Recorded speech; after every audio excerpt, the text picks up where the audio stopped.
Chapter 11, Man and Natural Environment. In the previous standards, we have obtained some information about our environment. While studying the different continents, we have discussed the environmental issues in those areas. In this chapter, we shall study the environment further. Environment means the surrounding conditions that affect the lifestyle of living things.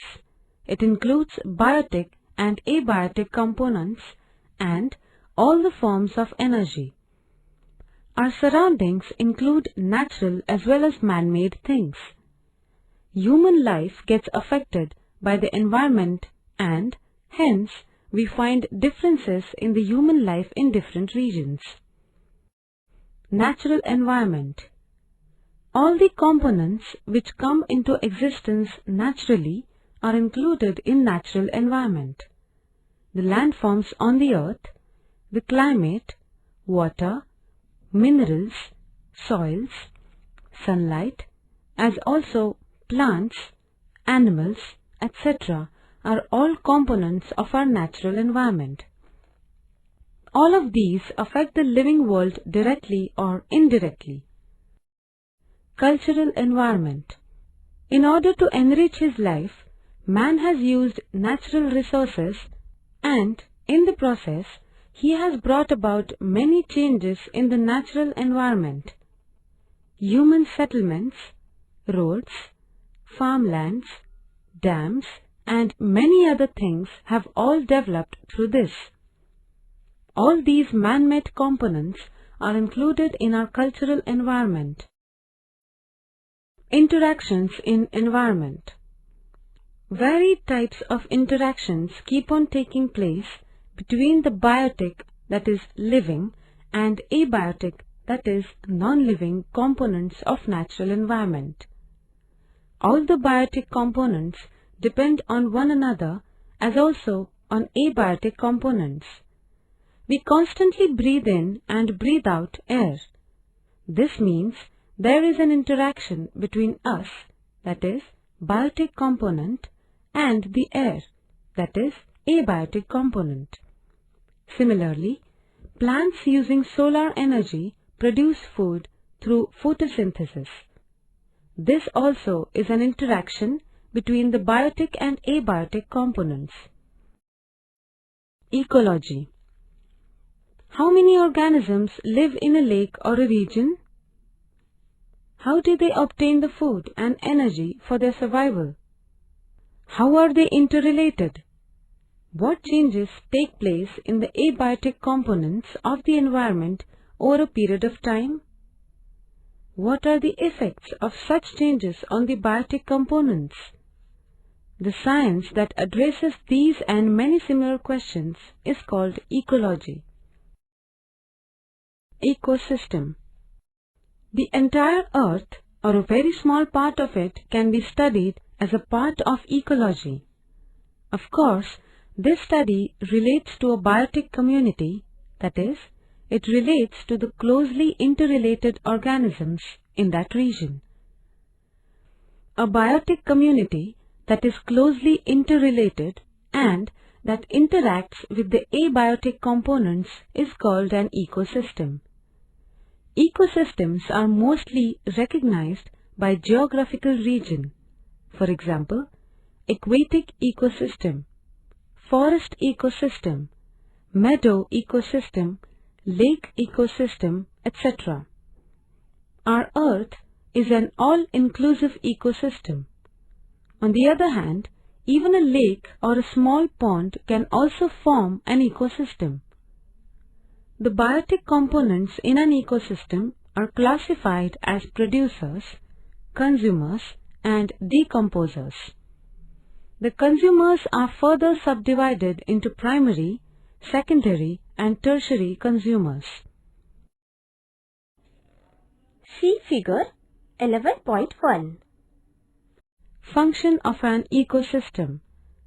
The sun is the main source of energy for the entire living world.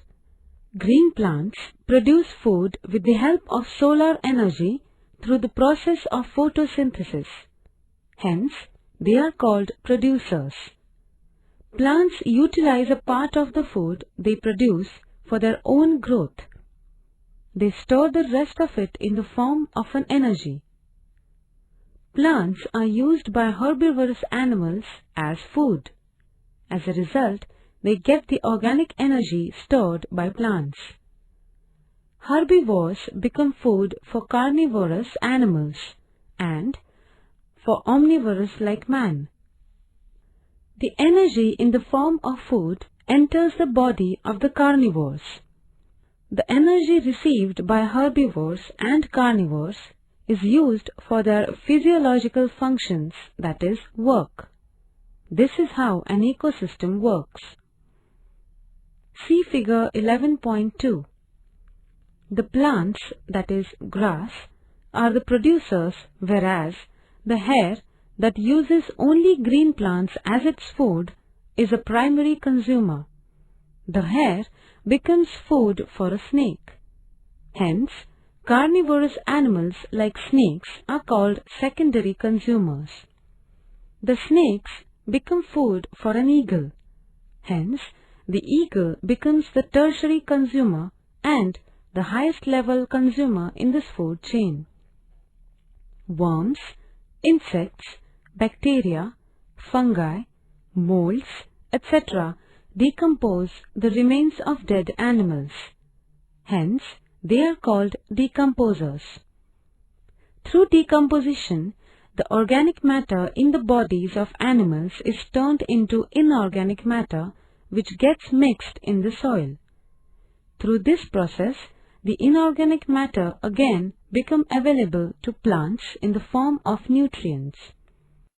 Energy transfer, food chain. With the help of solar energy, producers produce food. Food is energy. This energy gets transferred through producers to primary, secondary, and tertiary consumers to decomposers and finally returns to the environment. This completes the energy cycle. This sequential transfer of energy in the form of food is called the food chain. Levels of food transfer are called trophic levels. Food web. A consumer can obtain his food in different ways. As a result, multiple food chains come into existence in an ecosystem. Different food chains get connected to form a food web. Such food webs are shown in 11.3 below and 15.2 in the chapter 15th. The study of food chains and food webs can help us understand the functioning of ecosystems. Food pyramid. In an ecosystem, as energy is transferred through different levels, some of it is lost at each level. Due to this loss, while moving from producer to different types of consumer, there is a decrease in the energy level. Therefore, at each trophic level, the number of organisms and the amount of biomass decrease. If one attempts a diagrammatic representation of this process, the diagram appears like a pyramid. It is called food pyramid.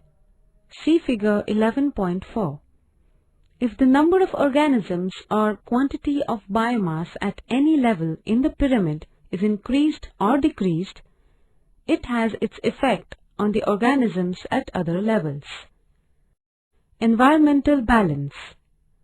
If the number of organisms and biomass is in the proper proportion at different trophic levels in a region, the environment in that region is said to be balanced. This balance can get disturbed due to natural hazards or by human intervention. Using his intelligence, man has made use of different components of the natural environment for his own benefit. With the help of science and technology, he has created a cultural environment. While doing so, he has cleared thousands of hectares of forest land. As a result, the environmental balance in such areas was disturbed. This imbalance in the environment has adverse effects on all of its components. though man is more intelligent than other organisms, he also is a component of the environment. Man alone has the ability to bring about changes in the environment. Therefore, we must realize that it is the duty of a man to protect all the components of the environment and make judicial use of natural resources.